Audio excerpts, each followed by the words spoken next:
Hey, welcome to Crossroads. My name is Kyle. No matter who you are, no matter what you believe, you are in the right place. Today, we're going to start off our experience with worship. And let me just tell you, I'd love you to put away distractions as much as possible so you can give us your full attention. I think it'll be worth it for you today. As a part of worship, we're going to do something called communion. And if that's something you would like to participate in, that would be great. You're going to need to run and grab two things. One is something to drink, doesn't matter what it is. Two is something to eat, again, doesn't matter what it is. If that's something you want to participate in, again, we'd love to have you do that. That's coming up in just a bit. We're so glad you're here.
Right? Yes. Well, if you came into a traditional Crossroads site, then when you walked into the room, you would have gotten a little packet of bread and juice. So you can take that out now. If you're joining us online or at home, in a coffee shop or a dorm room, then grab water, grab a muffin, grab coffee, wine, whatever you got there, bread. And we're going to take part right here together, something we call communion, or the Lord's Supper, or the Eucharist. Those lyrics we just sang, the cross that leaves no question of the measure of his love. We've been talking about a new mind, and I can tell you this, I didn't always understand that. I tried my hardest to earn that love, to work harder and harder, and every time we take communion at the church I grew up at, it was just me going, God, forgive me, because I screw it up all the time, and I don't remember all the sins I committed like 2 nights ago, so how do you forgive those? And as I began to grow in my relationship with Jesus by friends who had known him longer than me and they showed me the stories in the gospel, I began to encounter that kind of Jesus that we're singing about. His cross leaves no question of the measure of his love. We do not find a God at the cross who sits in judgment in a far-off place. We find the God at the cross who comes near to us and rescues and redeems us. His love, his mercy, his grace, it's all free. And so that's what we receive in this moment. And so if you're new with us and maybe you've never received Jesus as your King and Savior, you've never received that forgiveness, then today's your day. I invite you to do it for the first time with us. If you're new with us today and you're like, man, we're 15 minutes into this thing. I don't know what this means. I don't believe this. And we're glad and thrilled you're here. And we want you to be honest where you stand. And so maybe for this moment, you let it pass to be honest and say, I haven't accepted that forgiveness.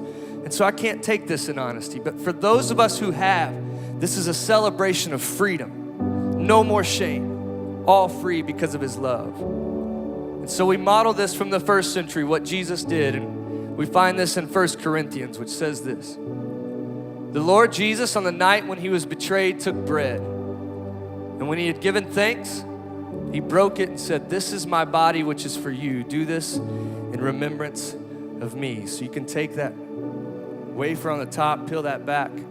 We'll take this bread in representation of his body, broken for us. Let's take this together. Yeah. The scripture goes on. It says, "In the same way, also he took the cup after supper, saying, 'This cup is the new covenant in my blood. Do this as often as you drink it in remembrance of me.'" We take this in representation of his blood that sets us free. We take it together.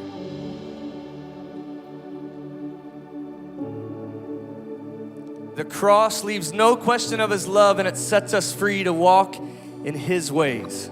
So we sing this together.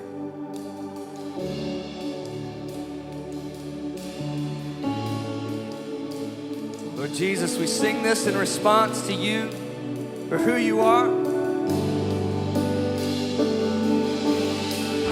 I give my whole life to honor this love by the Lamb who was slain. I'm forgiven, the sinner Savior, crown him forever. For the Lamb who was slain, he is risen. I give my whole life to honor this love by the Lamb who was slain. I'm forgiven, the sinner Savior, crown him forever. For the Lamb who was slain, he is risen. Our chains are gone, our debt is paid. The cross has overthrown the grave. For Jesus' blood that sets us free means death to death and alive. Means death to death. Means death to death and alive for me.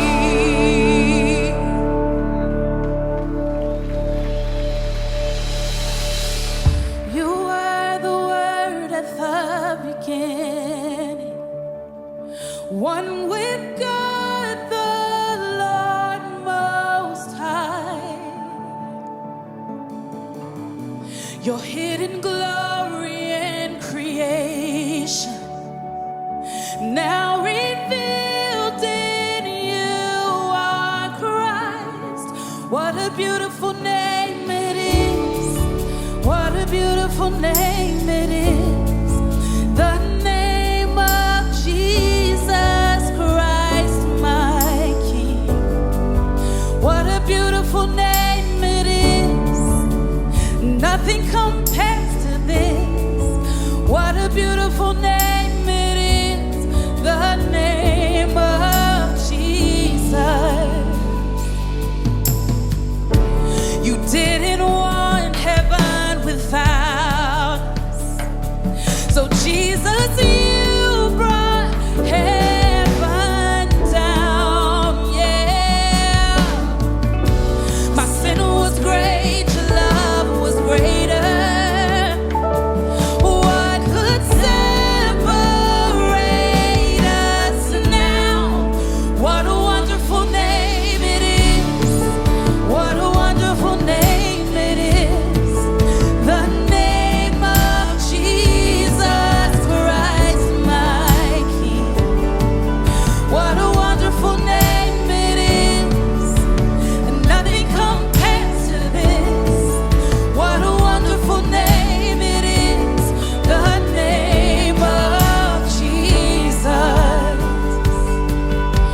You're wonderful, God. You're wonderful,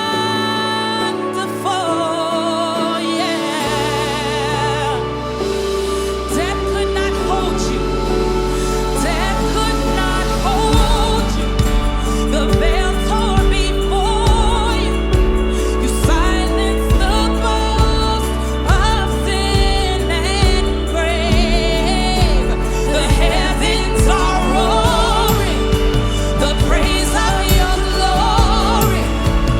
For you are raised to life again. You have no rival. You have no equal. Hey, now and forever, God, you reign. Yours is the kingdom. Yours is the glory. Yours is the name above all names. What a powerful name it is. What a powerful name it is. The name of Jesus Christ, my King. What a powerful name it is. And nothing can stand against. What a powerful name it is. The name of Jesus. What a powerful name it is. The name of Jesus. What a powerful name it is. The name of Jesus.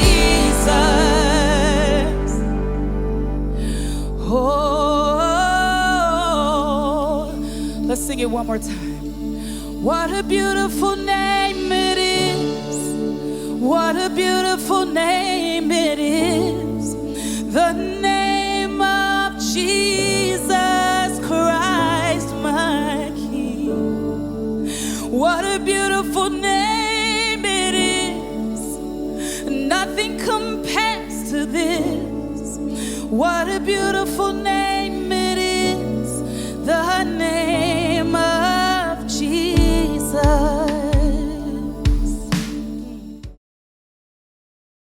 I hope that you are already connecting to God today through today's experience, but I also want to let you know that at Crossroads, we're working really hard to help you with the rest of your week as well, not just an hour on a weekend or whenever you happen to be watching this video, but we want to help you with more than just the weekend and with more things happening in your life. And so I want to let you know about crossroads.net, which has just been redesigned within the last few weeks, as well as our app. In both places, you can find helpful content on things like parenting and finances and relationships and faith and leadership, topics that you may be dealing with right now that the weekend message may or may not touch on.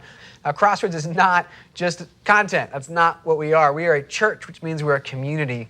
And if you haven't joined the community yet, I want to invite you to cross that line. Now, we don't have membership. There's no formal process. But community means you are connected to people who know you and you know them. These are the people who, if you got into a crisis, you would call them. You have a flat tire, you'd pick up the phone. And so it's 3 people you would call. At Crossroads, we want to help you find those people in your life, people who are going in the same direction towards God that you want to go. And regardless of where you live, we can help you find that. You just go to crossroads.net and click the chat icon in the bottom right-hand corner of the screen and just say, hey, I'm looking to get connected into community. And they would love to help you do that. We've got groups that meet all over the place, and we've even got some digital groups that have begun meeting online. And you're welcome to join one of those. Again, just click the chat button. They'll ask you some questions and get you connected to the right community for you. Now, I also want to let you know about something really exciting that's happening next weekend. It's the Super Bowl of Preaching. Yes, we're still allowed to call it the Super Bowl of Preaching because the NFL hasn't shut us down yet. Hopefully that continues this year. It's the Super Bowl of Preaching. If you don't know what that is, imagine that football and church smashed together, and what you got was the best of both worlds. What it is an actual competition. There'll be the best preaching of the year, hilarious commercials. There's even a halftime show, and you do not want to miss it. You can go to crossroads.net to find locations near you that are having the Super Bowl, or you can find times to watch online. Or you can also do this. You can host a Super Bowl party in your house. Maybe you're already hosting a party for the actual Super Bowl. Well, why don't you consider your pregame being the Crossroads Super Bowl of preaching? Invite people over an hour early and put it on with some snacks. And if you want to do that, if you want to host a Super Bowl of preaching in your house, that'd be incredible, and we'd love to help you. And we actually have something special we'd love to send you. So go to crossroads.net, hit the chat button and say, I'd like to host Super Bowl of preaching in my house, and they will send you something that you are going to want to have for game day. So we'd love to have you do that. That's again next weekend, Super Bowl of preaching. At Crossroads, we're not just a community, we are a team. There's a team at Crossroads who believes so much in the mission and movement of what God's doing here that we actually fund and fuel that mission each and every month. My wife and I are part of that team, and we've been a part of that team for about 12 years, and we love the fact knowing that every single week, part of our income goes to support things like this video that we really hope is helping you connect to God. So you can set up a recurring gift, or you can make a one-time gift, whatever you want to do. We would love to have you join the team today. Now, if my explanation of the Super Bowl of preaching didn't quite clear it up for you, here's a video to hopefully explain it more, hopefully. Football, football, football, sports, football, explosions, tailgating, football, preaching, football, halftime show, football, commercials, football, football, football. You won't want to miss football! If you come to the Crossroads Football Super Bowl service, you'll have fun, see football, eat food, and watch football. Football consumption is recommended in high football doses no matter age or gender. Football. Warning, may not contain football.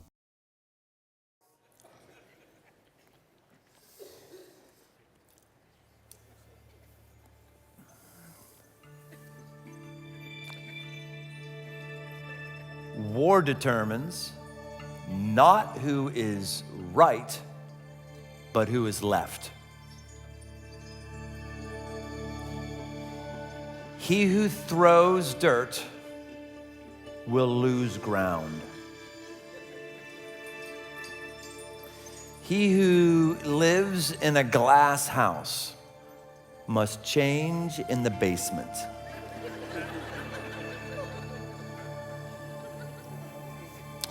He who goes to bed with itchy bum, wake up with smelly finger.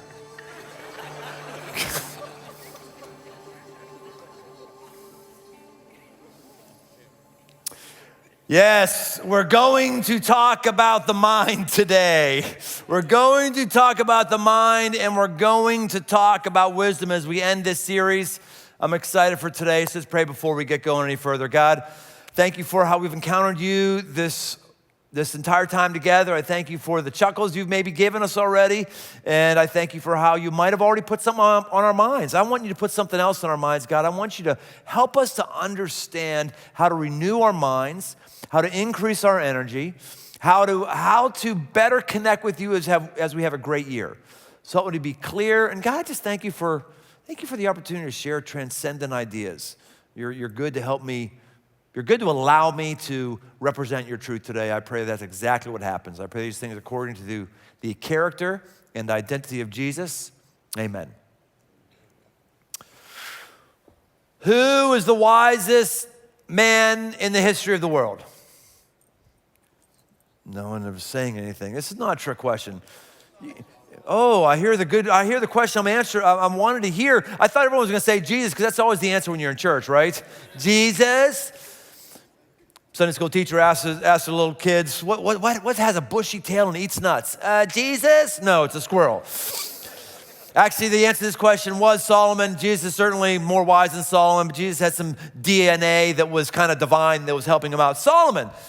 We even hear in our culture the wisdom of Solomon, not Solomon Wilcott, who's a part of our church and is part of our Super Bowl service every year, but the wisdom of Solomon, this ancient king in the nation of Israel, one of the good kings, and we can learn something about him. His dad was the greatest king in Israel's history. His name was David. David, when he dies, he gives the kingship over to Solomon. God comes to Solomon, and the story goes like this. God appeared to Solomon and said to him, "Ask what I shall give you." And Solomon said to God, well, give me now wisdom and knowledge to go out and come in before this people. For who can govern this people of yours, which is so great?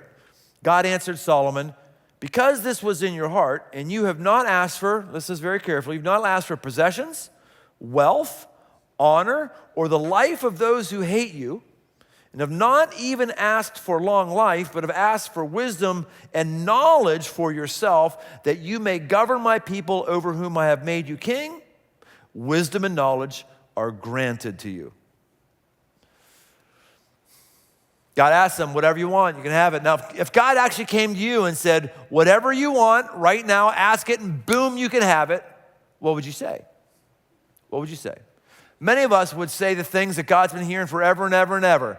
He asked Solomon, and he's waiting like, okay, I wonder if he's going to give the same one that everyone else gives. I want more money, more money, more money. I want possessions. I want honor. I want people to know me. I want to climb the ranks. I want the life of my enemies. I want vengeance. I mean, God's heard this over and over and over. It's where most of our prayers center. Give me more money. Give me the elevation of status I want.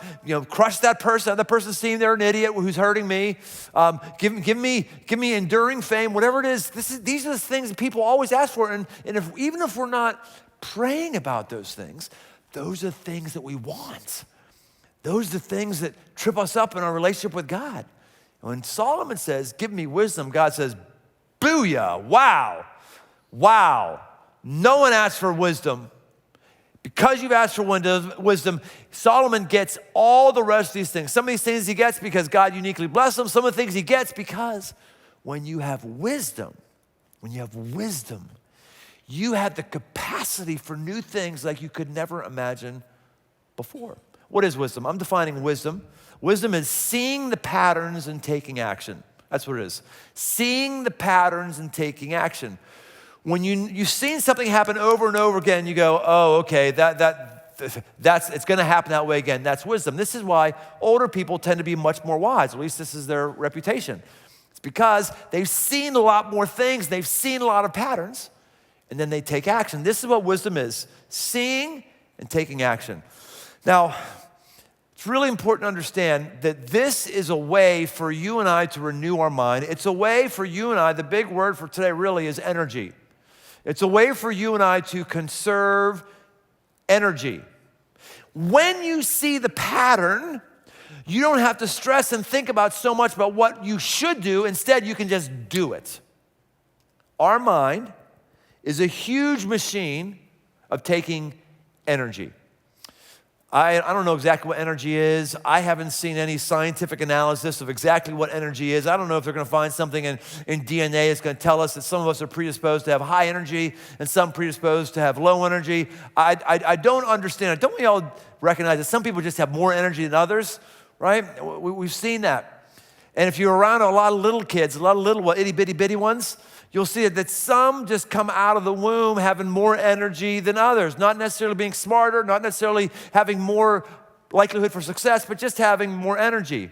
I got the two youngest beings in my household right now is my dog Winston and my grandson Louie, who's living with us right now as well with my daughter and son-in-law. And these two are night and day as far as energy. We took Winston out of the litter because he was the most mellow dog that was there. We thought we just got him on a slow day. No, he's just slow. 22 hours a day he'll be on the couch. I kid you not, 22 hours a day. That's a good day, it's a normal day. He'll get off if you want him to get up, but he's just soon to sit there. Got no other energy other than that. Now our grandson, he's like, if he's sitting there to get his food, he's like this. He's always, or he's moving his ankles. He's just always, he's always going. I've been around kids who have more energy than him. I've been around kids who have less energy than him.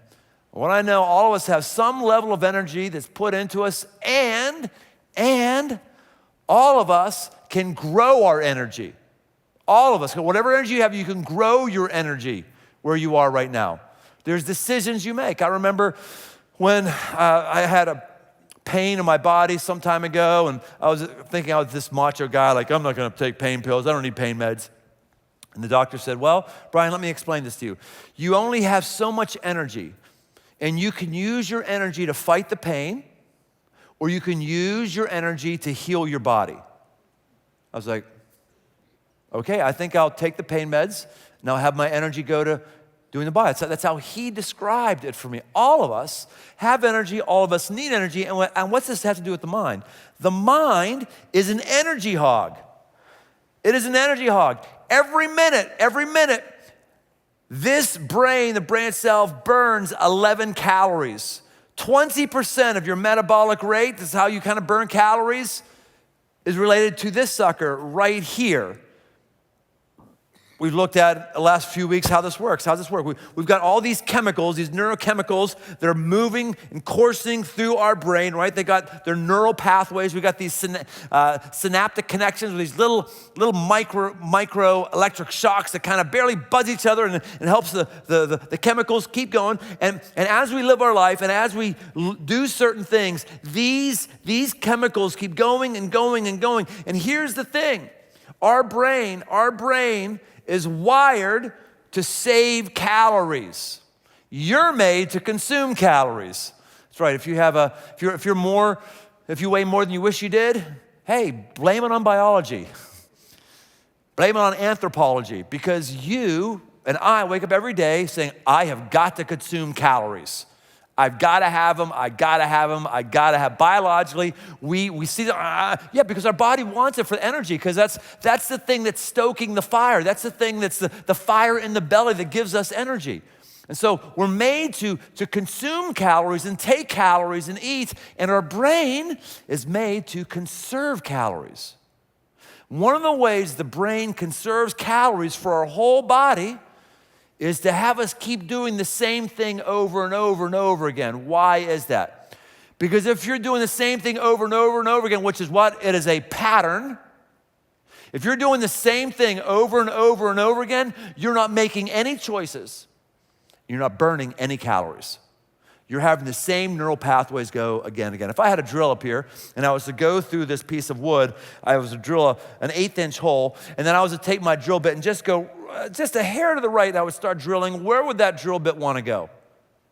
Into the pilot hole. It would want to go into that hole. If I had a block of ice here and I had a molten lead ball bearing, just red hot, virtually almost dripping, and I dropped it on that block of ice and it melted all the way through, and then I dropped another one, I dropped it there. The second time through, it would go easier and easier, and the hole would get wider and wider, and this is the way our brain works.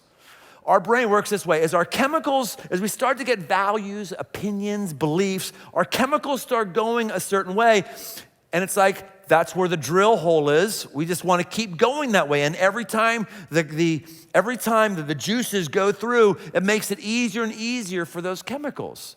And our brain wants us to conserve calories. The moment we start to think differently, we start to burn more calories. We start to lose energy. It's true. Those of us who went to school and are in school right now, when do you get more hungry? After a physical workout or after a mental workout? Mental. Like when I used to study, I could never stop. I was hungry all the time. I go have football practice and I want to drink something, but not eat. But man, you start putting mind work, I just get really hungry. It's because our brain is consuming crazy amounts of energy. Now, when we understand that our brain is wired to preserve energy, and when we understand the patterns and taking action on those patterns are the way to be wise. I mean, when you see something happens again and again, you go, I know it's going to turn out that way, so I'm going to make sure I do that. You just become wise. When you see over and over again, man, I just don't have a budget and I never know where my money is going. Okay, that's a pattern. But if we only just see the pattern and we don't take action, then we never get the benefit and blessing of actually having money at the end of the month. Patterns, we've all seen patterns in different ways. Wisdom is when you see the pattern, you know it, and you actually take action. So for us to have energy, we have to have wisdom, because we can't afford every decision we make. Oh, what's the right thing? I can't think, too much energy. we need to know this is the right thing. We need to develop wisdom. So I want to give us 4 examples today. There's dozens of examples, but 4 examples of wisdom and how this will increase your energy. And I'm going to quote from Solomon, because he's written a couple books in the Bible, and they're known as wisdom literature. And we're going to see how he saw patterns and actually put them into practice. The first pattern I want to talk about is I want to talk about grasping of time versus squandering life. Grasping time versus squandering, time is like this. Actually, there's a word in the Bible for time. One of those words is chronos. Chronos. It's the word we get for chronological. Chronological.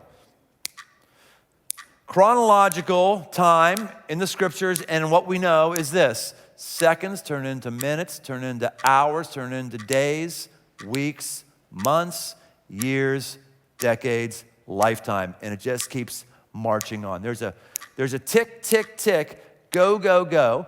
And what we have to do to be wise with our life is understand there is a certain cadence to life, a thing that must be done. We have to see that pattern and not try to deny that pattern. Book of Psalms, chapter 90, verse 12, written by Solomon's dad, David, says this: so teach us to number our days that we may get a heart of wisdom. Number our days, we may get a heart of wisdom. Some people believe that our days are numbered, like God's already determined how long you're going to live and you can't do anything about it. I don't believe that. I don't believe that. I don't think that you have a certain time to live, and so therefore you can go ahead and smoke 2 packs of cigarettes. It doesn't matter because you're going to die when you die. I don't think that's the way God is. I don't think that's the way the Bible is. But this verse says that there is, whatever it is, there is a finite number to our days. And if we get a heart for wisdom, our days are going to be better, and our days are actually going to be longer. There are certain things you have to do at certain days and certain times and certain seasons. It's the chronos of life that just keeps going on. And when you take a look at some of our choices, like not doing the right thing on time, you can actually increase your energy by expending energy. This is why you work out. You work out not just to burn calories and maybe get skinnier. You work out because you're actually increasing your energy. You go to sleep because when sleeping, it's a pattern. You increase your energy for the next day if you get a good night's sleep. It's a pattern. I see a pattern that people who work out, they have more energy. I'm going to do that. I see a pattern. Science says very clearly, people who sleep well have more energy than I'm going to do it. I see another pattern. Another pattern is people who aspire to retire and retire die earlier. That's a very clear pattern. A report from the Institute of Economic Affairs shows that following an initial boost in health, retirement increases your risk of clinical depression by 40%. While raising your chances of being diagnosed with a physical condition by 60%. Wow. Maybe retirement isn't all it's cracked up to be. It's good for us to have a healthy level of pressure on our life. It's good for us to have a healthy level of stress on our life.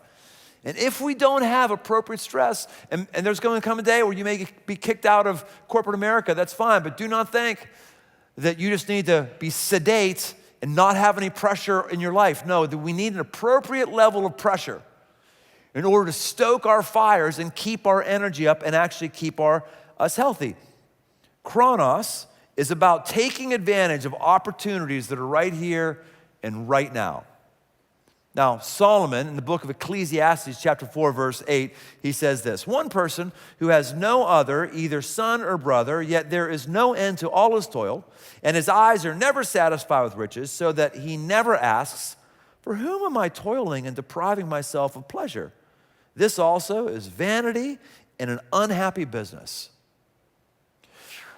So there is a chronos, like got to sleep every day, got to do budget planning, got to eat the right meals, that affects my energy. I've got to have the right people in my life. I've got to work hard at work to increase my financial earning capacity. I've got to, there's all these things that are like the metronome. They're part of chronos time. Hit your marks every day, right? But there's also another kind of time, and it's referred to here. It's a time that is not necessarily in a momentary lapse of productivity. Solomon says, hey, if you're just like hitting your marks every day, being faithful work, but you're not taking care of pleasure, you're not enjoying life. He says, vanity of vanities, you're vain. You're so vain. You probably think the song is about you. You're so vain. I bet you think the song is about you. Yes, come on, let's hear it up for all the old white people. Yeah. Carly Simon. Man, do you know anything about that song? That song is how we think about you're so vain, you're so vain. And we think of it as somebody who's just into themselves and they strut around. That song was a compilation of 3 men who were in her life. One of them was Warren Beatty, just looking for attention. A lot of things can be said about me, but that kind of looking for attention in terms of how you dress, I don't think that kind of vanity is me. I've got a shirt here I've been wearing for 5 years. Some of you are going, I know it. Would you buy a new freaking shirt, please? I'm tired of your word. I know. I'm not as concerned about outward appearances as others might be, but that's actually not vanity in the Bible. It's a different kind of vanity. Vanity is being talked about in the book of Ecclesiastes, which is mentioned 26 times in the 11th chapter, is worthless. It's worthless. Solomon's saying, man, if all you're doing is I owe, it's off to work I go, and you're not smelling the roses, enjoying life, it's worthless. It's a worthless life. Chronos is not the only kind of time. There's also another kind of time, which is the word kairos. In the book of Ephesians chapter 5, verse 15 and following, it says, look carefully then how you walk, not as unwise, but as wise, making the best use of the time or of the kairos. Kairos, meaning this moment, grab what you can, this moment, do the right thing, this moment, there's an opening of something, step in that opening right now because you don't know if it's gonna close or not. Kairos is actually an archery term. It's a term that shows that the shot is opened, you can take the shot.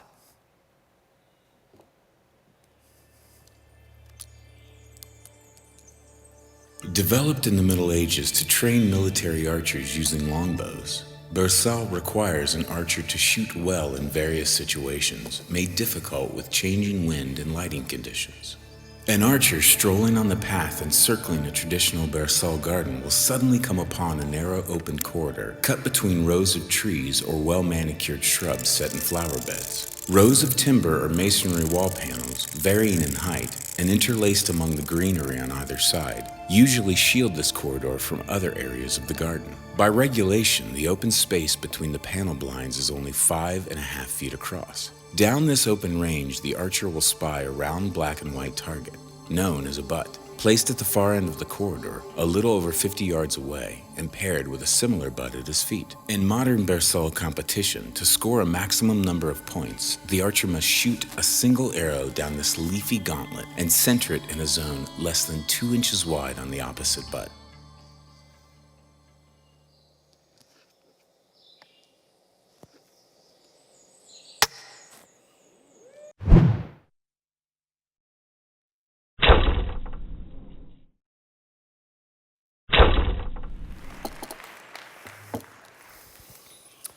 The kairos is the moment there is an opening and a pulling of the trigger. That's the kairos. I got this crossbow a couple months ago. I had a chronos goal of hunting. I always wanted to hunt, and I saw Walking Dead, early years of Walking Dead, and I saw Daryl with that crossbow, and I said, I'm gonna get me one of those. That's awesome. I love to hunt with a crossbow. But then I would do research on it, and there were so many options, I just would totally lose my mind on it. The day after Thanksgiving, I had breakfast with a friend who came over to our house, and he brought his brother with him, and what do you know, he was a hunter, and he said he hunted with a crossbow. I was like, you are? Tell me about it. So he told me the brand he had. He said it works great. All of a sudden, it's like, okay, I know which one it is. I made a phone call to a local archery shop. They had that bow on sale for a Black Friday special. I went and I bought it immediately. The next day, inside of 24 hours of hearing about that bow, I had killed and my family was eating our first deer. Kairos was like, now, as background, there was a lot of chronos that went into that. I researched for a while, if I ever hunted, where would that be? What kind of hunting gear would I need to have? I researched a bunch of, once I get the deer, I'll have to drag it somewhere or take it, what do I do? There was a bunch of chronos things that were there, but in the moment, it came to time, I had to pull the trigger. Friends, there's some of us in here that have an energy issue, that are not getting ahead because you're not doing the simple things you need to do every day and every week and every year. You think you're immune from them. You're not immune from them. You're not. And there's some of us who are missing out on life because we got this thing going, but on the big things, we're not pulling the trigger. On the stuff that brings flavor to our life, we're not pulling the trigger. So if you want to have a new mind and increase your energy, you have to understand and live in the tension of grasping time over wasting your life and letting it slip away. The second area for managing our energy and wisdom is practicing forgiveness over bitterness. We choose to practice forgiveness over bitterness. Jesus talked a lot about forgiveness. And if you want to be like Jesus, then you're gonna have to be a good forgiver, because we just did communion earlier, which is about God forgiving us. And Jesus actually going through pain so that we can be forgiven. Pain on a cross. Forgiveness is a big thing for him. And if God's a big thing for you, then you're gonna have to be into forgiveness, because forgiveness is a big thing for God. In the book of Matthew chapter 18, one of Jesus' friends, Peter, says Peter came up to him and said to him, "Lord, how often will my brother sin against me and I forgive him? As many as 7 times? And Jesus said to him, I do not say to you 7 times. How about 77 times? In other words, you never stop. It goes on and on and on. I've had people come to me and apologize to me. I've never had someone come and do it twice, 3 times, or even 7 times, let alone 77 times. The way we forgive isn't by waiting for someone to prostrate themselves and say the magic words. It's by having an attitude that says, I'm going to release it. This is the word here in the original language, ephemi, release. See, our brain, our chemicals, like they get in ruts. And our chemicals, if we keep thinking about the person who wronged us, the parent who said the wrong words to us, the person who took all the glory from us on the team, the girl who dumped us, the guy who dishonored, if we keep thinking about those, then guess what? Our energy goes to creating those ruts in our mind, not forgiving that person. And that bitterness, that memory, that angst that we have, that's energy that's being taken from some productive thing. You never get ahead by being bitter. You never get ahead by remembering and being angry about the past. Never. You never, ever, ever build a life of value because you remember what happened to you. No, you don't. Never. The movies might tell you that you can. No, you cannot. But when you forgive, you free up energy, you free up capacity that can create and can push things further. It's going to be difficult to do because you're going to have to get out of the rut of your thinking. But you have to do it. You have to jump into a different place of forgiveness if you want your energy to go into creating a new mind and a new life. The third area that I want to talk about is that we have to exercise discernment over being stiff-necked. Exercise discernment over being stiff-necked. Life is complicated, isn't it? Who agrees life is complicated? Come on, there we go. It's complicated, it just is. It's complicated. We like to think it's simple. It's not. Life's not easy, and it's rough. And there are a conundrum of choices that are before us. In the Bible, people who are seen as being able to wade through complexity and make the right choice, wade through complexity and see the pattern, make the right choice, are seen as discerning, able to discern the pattern. And those who aren't up for the energy that's needed to discern, because it takes energy to discern, are known as fools, scoffers, or being stiff-necked. Who has a stiff neck? Someone who's not gonna move their neck. That's who. Our brain wants to conserve calories, so our brain is always going to fight different data that makes us change our mind, because changing our mind, this is just physiological reality, changing our mind is getting chemicals to go in a different direction through a different part of our brain, and that's going to take more calories, and our brain doesn't want to do it. So you have to take control of your brain and say, sorry, brain, no, you're going to work on this. You're going to change. I am going to tell you to change. And the spirit that is in me and above me and around me is going to facilitate this change. This must happen. This, by the way, is how you make a lot of money in marketing. The way you make a lot of money in marketing is not to educate people. It's to tell people what they already believe, because that's what they want to hear. And if you could sell something that's in line with what somebody already believes, you're going to make money, because we don't want to change at all. Book of Proverbs, chapter 29, verse 8. This again is from Solomon. Scoffers set a city aflame, but the wise turn away wrath. Scoffers, I can't believe she did it. And social media is so good for scoffing. There's never been a better made human platform for scoffing stiff-necker fools than social media, because you can always find somebody who's going to scoff right along with you. You can always find somebody who thinks just like you because you're right and you're easy, and you can just keep creating those ruts in your brain. But the wise turn away wrath. Scoffers trying to stir up wrath, get everybody to go. The wise turns it away. Said, no, we're not getting anywhere with this. I mean, let me just wade into a complex thing that hit our world this last week. In northern Kentucky, we had a local high school go to Washington, D.C., and you all know this story, just, tough stuff, right? When we all saw the very initial, I think when we all, most of us at least, we saw the initial short video clip, there was an understandable level of indignancy. And then, if you happen to, like I did, watch all the long videos, like all of them long, that started long before the incident that got the play, all of a sudden it's not that obvious what happened there any longer. It's a lot more complicated.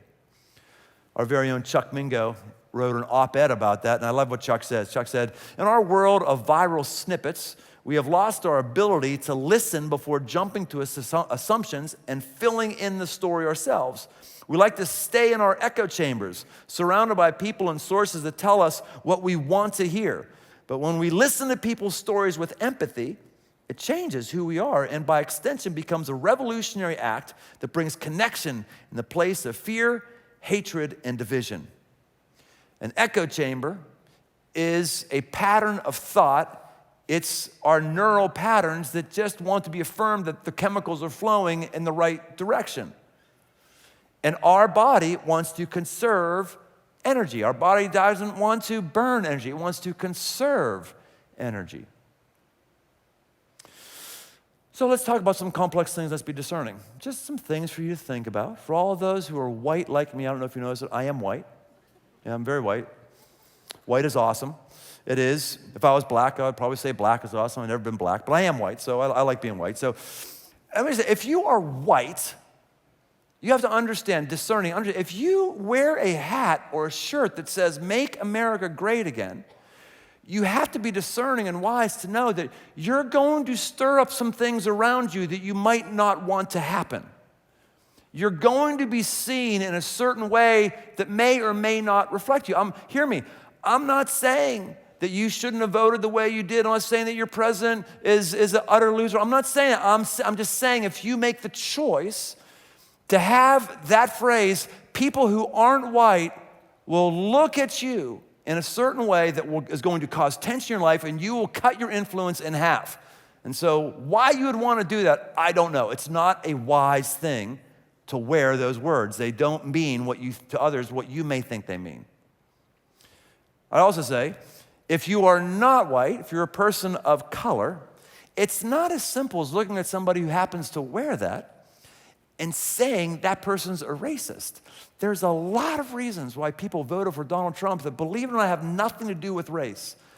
The scoffers would say, no, that's not possible. It actually is very possible. And there's a whole bunch of reasons, and you're gonna have to exercise your brain and go, do I wanna judge that person based on some words on their clothing? Or might I wanna have some empathy and go, I wonder why that's there. All I'm saying here is there's a level of discernment when we get into these matters. There's a level of complexity. And if you don't want to engage in that kind of difficult, complex discernment, you are a simpleton who doesn't want to expend the energy. You don't like me anymore, do you? That's all right. That's right. I'm just trying to give you examples of something that's as relevant as possibly could be. You and I, if you want your life to get ahead, you're gonna have to turn on your brain and burn calories when other people don't wanna burn calories. And you're gonna have to learn at the same time how to shut off your brain, because you don't have to burn calories, because wisdom is just wisdom. It's always better to forgive than be bitter, and just kind of go that way. You're gonna have to learn and do a different way that other people do. Four. Seeing hope over doom. This is the last one I'm talking about. Seeing hope over doom. Scoffers will always see reasons why things are gonna fail. Why it's awful, it's bad, I can't believe it. So scoffers will always see that. Always see that. But people have a new mind. People who are increasing their energy are going to have hope. In Proverbs chapter 10:28, again, written by Solomon. The hope of the righteous brings joy, but the expectation of the wicked will perish. The wicked just expect things to go bad. The wicked, I expect just what I expect. Oh, I could have called that one. Oh, I could have called that. Yeah. The wicked just expect things to go downhill. And, first generation. I'm young. I've heard this. I heard my kids say, "Oh, we're the first generation that's not going to out-earn their parents." Who says that? Who says that? Where are you getting this expectation? My loser young generation thought that too. People keep telling us that. What is that? How about a hope? How about a desire for something bigger and beyond? When God is moving in your life, you're not doom and gloom. Yes, you do recognize there's pain's gonna come. We talked about the very first week. Jesus promised us pain will come. We're not denying the pain will come. But when the pain does come, we go, I've got a vision and a hope and a future, and I'm turning on my brain and telling me this is going to pass because God's doing something. I'm going to trust that a better day is coming ahead. It's hope. And when we feel that way, man, we get energy that starts cranking up. Our energy comes alive. Why should we have energy if we go, it's gonna suck, if we're all gonna get slaughtered? Well, guess what? You don't need any energy, do you? You're just gonna be a lemming who gets crushed. You don't need energy for that. But when you go, hey, something good's coming, something inside of you cranks up your energy and gets you going the right direction. Kind of what got us into Super Bowl, actually. The Super Bowl service of preaching. We're gonna do it next week again. We've been doing this for 15 years. Let me tell you the story of this. The story for this was first few years Crossroads was going, I noticed that people would not come to church on Sunday where Super Bowl was happening. It bummed me out. It's like, man, how come people are not, I don't know, it bummed me out. What's the reason? The reason is because a lot of people get into football mode, and football mode and church mode don't necessarily go together. And I was honest with myself, and I said, yeah, you know what? If I wasn't paid to be here in the Super Bowl, I might not be here either. I might actually go to my Super Bowl party. I might do that instead, or just get myself ready. And so Hope said, wait a minute, it doesn't have to be this. Why don't we do something that's football oriented on the Super Bowl of preaching weekend, the most consolidating and peaceful holiday in all of America, one that we all like and we can all get on board with, right? And so we started building it. We started doing little things year after year after year after year, and that's how the Super Bowl preaching came to be the highest attended weekend service of the year for us, other than Easter. Easter's and Super Bowl competes with each other really well. That's unheard of. It's unheard of. When other of my peers just go, I expect that people aren't going to show up today. Going to take a hit. Man, you put some energy into that, and it just kind of goes on and increases. Friends, this is what I want you to build your energy. You and I need to build our calorie intake. We need to be consuming the things that God wants us to consume. We need to see the patterns and take the right path and act on it. And what do you know? Life will start working and you'll have a great 2019. And by the way, next weekend's gonna be great. Bring your friends. I can't wait for friends I've invited. And we'd love to have you use your energy to help us reach and bless our friends by volunteering somebody. It's a weekend of hope, and we got some new stuff happening next week. I'm really excited about it. But let me pray for you right now before we leave. God, you are the God of all wisdom. You've created every pattern. You don't just see every pattern, you created every pattern. And I pray that we would have the hope for the future that you want for us. And Jesus, I thank you for your forgiveness. God, I thank you for giving us the gift of time. And God, of the 4 things I said, I know that all of us probably have one of these things that just tagged us. Help us to embrace the one thing that we need to increase our energy in serving you. And I pray these things according to the character and identity of Jesus. Amen. All right, we'll see you next weekend. Well, that's it for today. Thanks for being with us. Don't forget, next week is the Super Bowl of preaching. You're not going to want to miss it. And hey, parents, we've got something special for you that you can do with your kids or as a whole family. It's the Crossroads Kids Club Anywhere Experience Super Bowl Edition.